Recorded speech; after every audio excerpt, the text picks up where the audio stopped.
La autoría otro día. Bien, vamos a lo que vamos. Sí. Hoy tenemos un invitado muy interesante. Pues sí, además como todas las veces que ha venido. para hablar de un tema que también, como el asesinato de Kennedy, es un tema en el que, a ver, yo en su día republiqué, un documental en el cual hay muchas cosas que me cuadraron perfectamente y decía que, atención, desde 1966 que Paul McCartney murió, lo que hemos estado viendo todo este tiempo y en las entrevistas y tal, es un señor que se llama William Campbell, que le llaman Fall, los mismos Beatles, y que, bueno, y entonces, este mito, tal, cuando ves ese documental, que por lo visto quizá hoy hablando con David, puede ser un falso documental, es posible, pero es como la contrainformación, es el contra documental falso, paliarlo, pero para que... Pero de todas maneras es que hay una cosa clave para saber que Paul McCartney murió, que no está vivo. Y es que cómo puede Paul McCartney, el de los Beatles, el que soñó con Yesterday y publicó Yesterday, cómo puede haber hecho la mierda que ha hecho a partir de entonces, desde que se separan los Beatles? Bueno, es una cuestión de inspiración. Hay nada más. razones. Venga, Entonces, claro, ayer David vi que publicaba en su blog, ¿no? Y yo lo republiqué en Caza de Bunkers, y bueno, pues la verdad es que, a ver, es un tema muy interesante, y es una chica, los contará ahora, pero que bueno, que está haciendo un estudio muy bien hecho, muy serio, y claro, y bueno, hablamos de esto el otro día, ¿no? De, ostras, me tiene flipado este tema, porque realmente es así. En fin, que lo cuente. Venga, David Parcerisa, estás ahí, ¿no? Hola, amigo. Hola, ¿qué tal? Aquí estamos. Muy bien, bueno, pues eso, bienvenido, espectacular, David. por favor. Hablamos ayer de esto, cuéntalo tú, si no te importa. O sea, a ver si aportas un poquito de luz sobre todo el tema de Paul McCartney, porque es una cosa que yo he defendido siempre, que Paul McCartney no puede estar vivo, y a mí siempre me han tratado de loco. Pues mira, fíjate que yo todo lo contrario de ti. Es decir, yo me reía de este tema, me burlaba. Y básicamente porque piqué el anzuelo, como la gran mayoría de la gente, cuando vi el documental de Joel Gilbert, El último testamento de George Harrison. Ese documental es un fraude absoluto. Supuestamente quieren hacernos creer que a este tal Joel Gilbert le llegan una serie de cintas grabadas con la voz de George Harrison confesando la verdad de este engaño, que sería que pues el 9 de noviembre del 66 Paul McCartney habría discutido hasta altas horas de la noche con el resto del cuarteto de Liverpool y habría salido zumbando con su Aston Martin, y en una noche lluviosa, cosa que no hay constancia de eso en esa época porque se ha estudiado y parece ser que no es así, no hubo lluvia, estaban pasando un periodo muy seco, se dice que recoge con su Aston Martin a una chica que estaba haciendo autostop, y la chica se da cuenta de que es Paul McCartney, se le echa encima, Paul pierde el control del vehículo y se estrella y se mata. Y se dice que su cabeza, pues que queda decapitado, y a partir de ahí pues le buscan un doble, y este tal doble sería un ex policía canadiense llamado William Shears Campbell. El caso es que todo el documental rezuma bastante mal olor, en el sentido de que se nota que es un fraude absoluto, es decir, está concebido para desacreditar, para intoxicar los posibles hechos reales que hubiera detrás, ¿no? David, ya te he dicho que discrepamos en eso, y lo tengo que decir también. Más que para desacreditar, cuidado, que a lo mejor lo que también ha hecho ha sido alertar, porque yo también, a partir de ver ese documental como tú, dije, aquí hay algo que huele a cuerno quemado. Y aunque sea para eso solamente, y luego seguir investigando, y coño, pues pero busquemos la verdad, ¿no? Fíjate que ya el motivo, ¿cuál es el móvil de hacer esto? Que cuando se descubra la verdad la gente crea otra cosa, ¿vale? Sí, es que pero vamos mira, bien. ahí vamos dicen bien. que el M15, que es los servicios secretos británicos, para hicieron, evitar unos suicidios en masa de los fans y las fans de los Beatles, habrían buscado ese doble. Eso Esto dijeron, es el colmo de la ingenuidad creerse eso. Para mí, es posible, opinión, sí. Tiene toda la pinta de una justificación de algo, porque es verdad que el M15, de buen rollete para que las pobres niñas no se suiciden, bien poquita, en esas cosas no se mete, me parece. No, precisamente en eso no, más bien les importa un pepino gordo. Exactamente, o sea, que ahí te doy la razón. Entonces, vamos a ver, aquí hay que distinguir dos cosas. Una es esta especie de leyenda urbana que se va tejiendo con los años, y todo viene a raíz de una llamada telefónica que se produce en un programa de radio el 12 de octubre del 69, en un programa de un DJ llamado Russell Gibb, en Detroit, en donde recibe la llamada de un tal Tom, una persona aparentemente anónima, que es la primera vez que dice en antena que realmente Paul McCartney está muerto, que supuestamente ha tenido un accidente y que ha sido sustituido. Además, le sugiere a este DJ que les ponga la canción Revolution 9. Pone la canción y en esa parte que va diciendo Number 9, al girarlo al revés aparece Turn Me On, Dead Man, algo así como devuélveme al hombre muerto. A partir de ahí empieza todas las legiones de fans de los Beatles en todo el mundo a buscar códigos ocultos, simbologías ocultas en los discos, en las portadas y en las canciones, y sobre todo girando al revés el vinilo. A partir de ahí, bueno, aparecen no cientos, sino miles de diferentes pistas, interpretaciones, pero claro, no salimos nunca de lo subjetivo, de la pura especulación. El problema viene cuando en el año 2006 se publica en una revista italiana los resultados de una investigación forense por parte de Gabriela Carlesi y Francesco Gavazzeni, dos muy prestigiosos forenses. Bueno, él está más bien especializado en lo que es el análisis en imágenes digitales. Ella es, digamos, la que es la doctora, la forense especializada, y que además estos dos señores, que son una verdadera autoridad, como digo, en Italia, han resuelto casos criminológicos muy importantes. Esta señora, Gabriela Carlesi, dice que se lo tomaron como una broma. Bueno, estamos ya un poco hartos de oír este mito de Paul McCartney. Vamos a ver si podemos ya terminar con esta broma. Vamos a coger unas cuantas fotos y vamos a hacer un poco de análisis.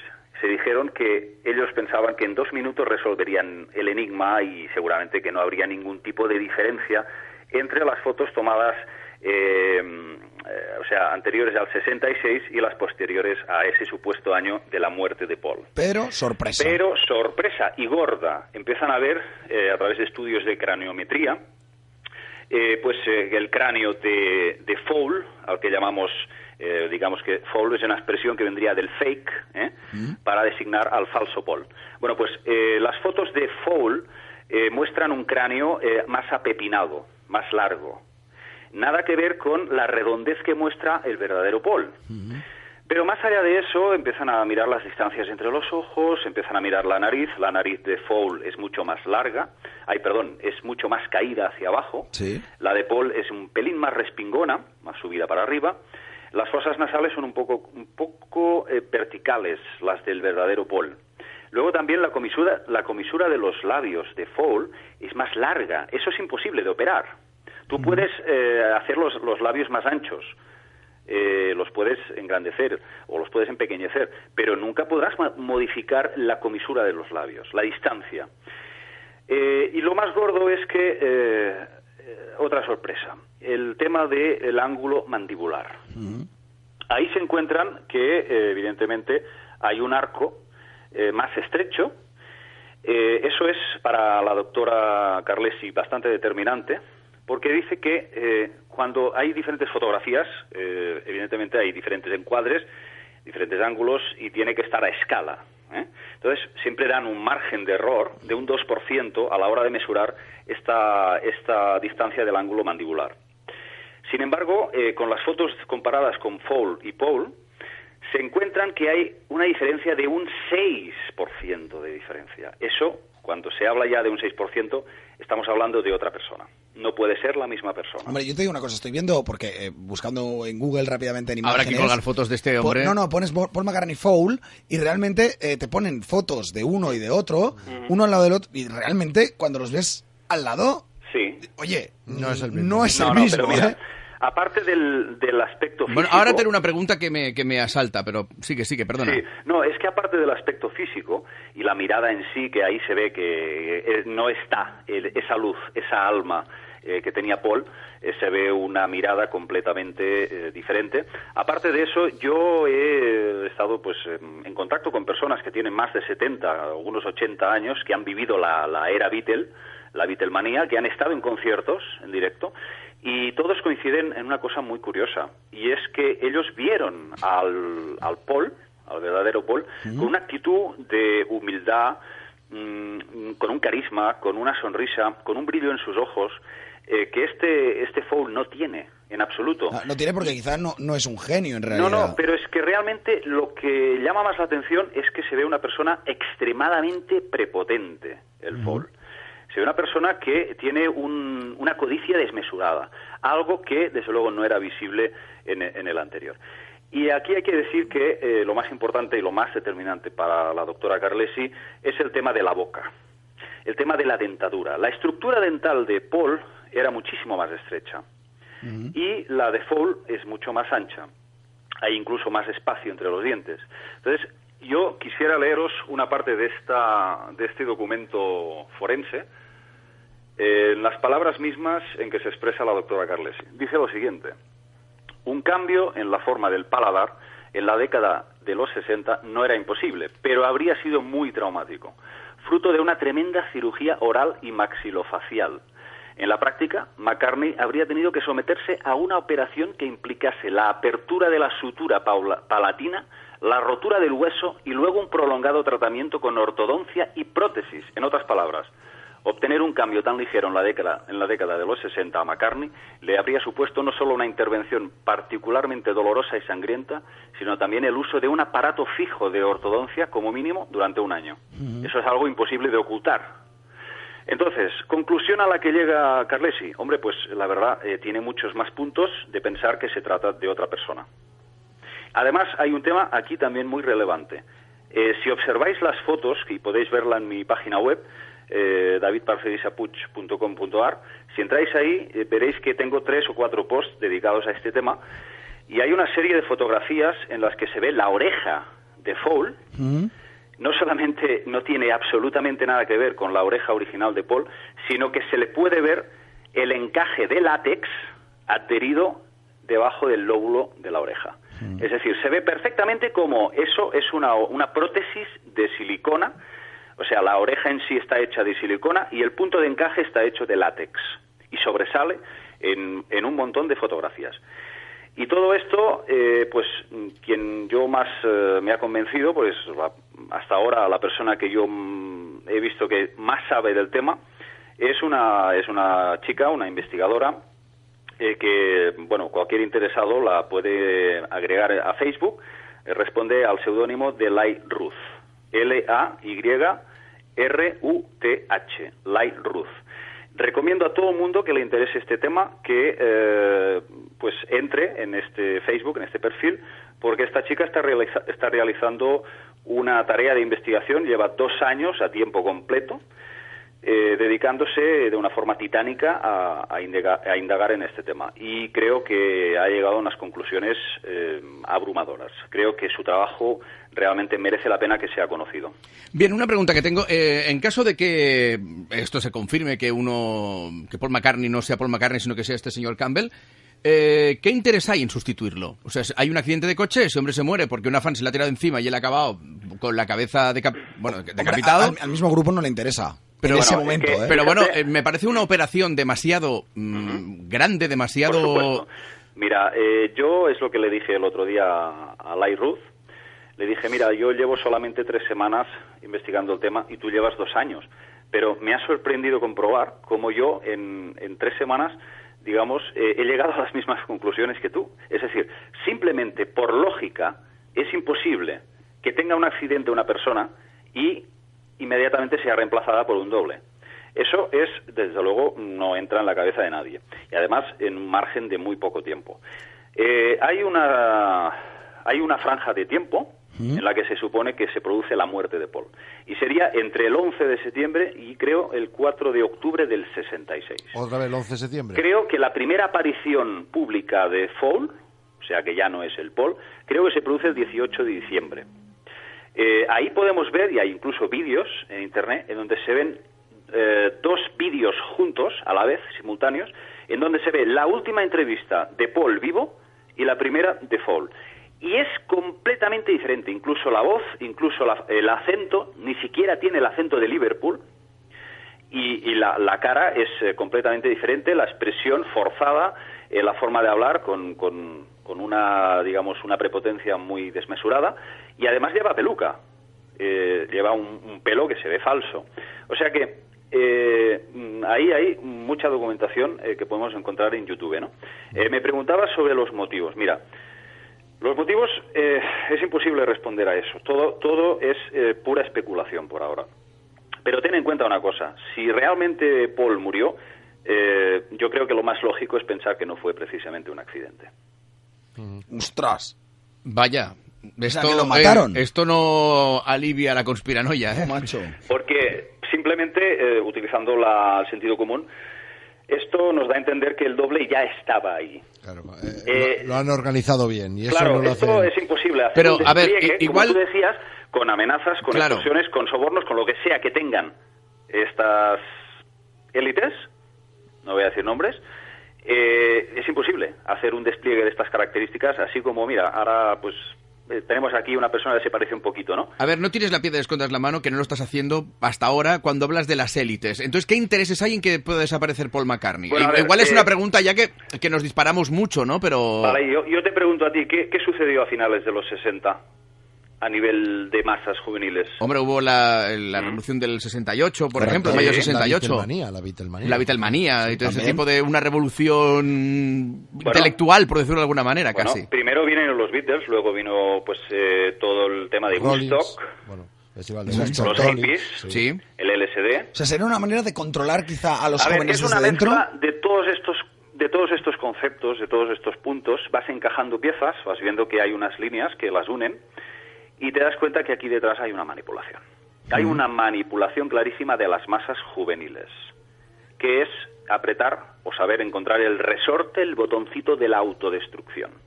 Porque no hay que olvidar que aquí no solamente es el desparrame del LSD, sino que también ahí hubo muchas muertes. Estamos hablando de generaciones. ¿Estamos hablando de una maniobra de eugenesia? Control, eugenesia, sí. Yo no creo que sea exactamente eso. ¿Sería una manera de controlar a la juventud desde dentro? Es decir, si es más una destrucción de los valores y de la moral humana. Destrucción de la familia. Destrucción del conocimiento. Y, sobre todo, de aborregar. De aborregar a la juventud. De tenerla en un estado latente. Entonces, yo creo que los Beatles fueron los primeros en introducir todos estos elementos. No hay que olvidar que la primera entrevista a la que he sometido Foul, que ahí ya dices, bueno, este tío no es Paul. Lo primero que hace es reconocer, admitir que toma LSD. Claro, los Beatles son un modelo a seguir. Es verdad. Entonces, claro, vas atando piezas y dices, aquí hay algo realmente sospechoso. Y ya digo, ya sin entrar en el terreno de científico, que como digo, están habiendo personas que están, ya te digo, forenses, con carreras, con formación académica, que están diciendo que efectivamente este señor presenta rasgos que no pueden ser de la misma persona. Pero más allá de eso, pues vemos un cambio de personalidad ciertamente extraño. Y entonces, David, el documental lo han hecho ellos mismos para que si hay, un poco como los simulacros. Para mí sí, para mí sin duda. Sí, no me extrañaría que estuviera financiado por personas que están interesadas en acabar de intoxicar el tema. Yo a veces cuelgo en Facebook o en mi web pues toda esta información y al cabo de un minuto te salen y te ponen el vídeo ese. Y digo, bueno, por favor, si esto es un fraude, ¿cómo nos dais cuenta? O sea, es que además está hecho con sorna. O sea, hay un momento dado en que se supone que cogen el cadáver de Paul y les dicen, y un autocomandante reúne al resto de Beatles y les dicen, bueno, de alguna forma los amenazan para que no hablen y hay un momento que es extremadamente risible, cómico, que dice que la cabeza decapitada de Paul tiene toda la boca rota y le salen 2 dientes. Y se acerca al comandante y burlándose dice, parece una morsa. Sí, entonces John Lennon se le echa encima y lo quiere pegar y dice, yo soy la morsa. Bueno, o sea, está hecho además con ironía británica. Vale, David, pero vale, pero al mismo tiempo, justamente este documental, considero que puede ser muy parecido a la realidad, como sabes tú que nos hace las películas Hay un parecido, de reptilianos y de todo eso, para por si acaso se descubre desinformar, igual que las falsas banderas también, etcétera, los simulacros en una falsa bandera, para que si lo descubren, no era un simulacro o lo que sea, pero lo que sí está claro es que a los 3 Beatles, George, Ringo y John Lennon, sí. A esos 3 igualmente, no sé si en la fórmula de broma de la película para desinformar, pero de cualquier otra forma también los tuvieron que sobornar. Entonces, ¿cómo le hicieron para sobornar? Yo no sobornar? creo que tuvieran que recurrir al soborno. Que ellos no se dieron cuenta de que su compañero no era Paul McCartney. Sí, tan que es la de una contra. El que pasa, yo creo que más que al soborno, a la amenaza. La amenaza, pues eso, la amenaza. Yo diría esto último. Bueno, es que en el documental también hablan de una amenaza. Y en el documental hablan de que al John Lennon... ¿Amenaza llevada a la práctica con Lennon? Que le dieron un par de veces. Te Le dieron un par de veces una paliza. Que la amenaza es mucho más convincente que el dinero. O la paliza, que en el documental hablan de paliza. Y más con el dinero que tenían ellos. Claro, en este caso no era un problema de dinero. No es lo mismo que me sobornen a mí que sobornen a John Lennon. Claro, no es lo mismo. Claro. Luego hay también un segundo foco para seguir esta línea, esta investigación, que se basa en que, bueno, pues en el año 74 emerge un misterioso grupo anónimo llamado Klaatu, en honor a la película famosa de Ultimátum a la Tierra. Sí, el Klaatu Barada Nikto. Sí, exactamente, Klaatu Barada Nikto. Entonces, ese grupo tiene la esencia, el mismo estilo, el mismo ritmo que los Beatles. Y los fans dicen, caramba, ha aparecido un grupo que se parece muchísimo. ¿No será que los Beatles han hecho un segundo grupo en secreto?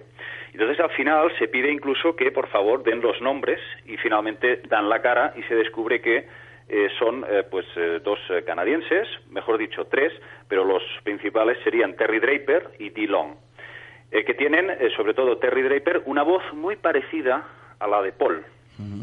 Y ahí se dice que colaboraron juntos y que grabaron algunas piezas juntos, ¿no?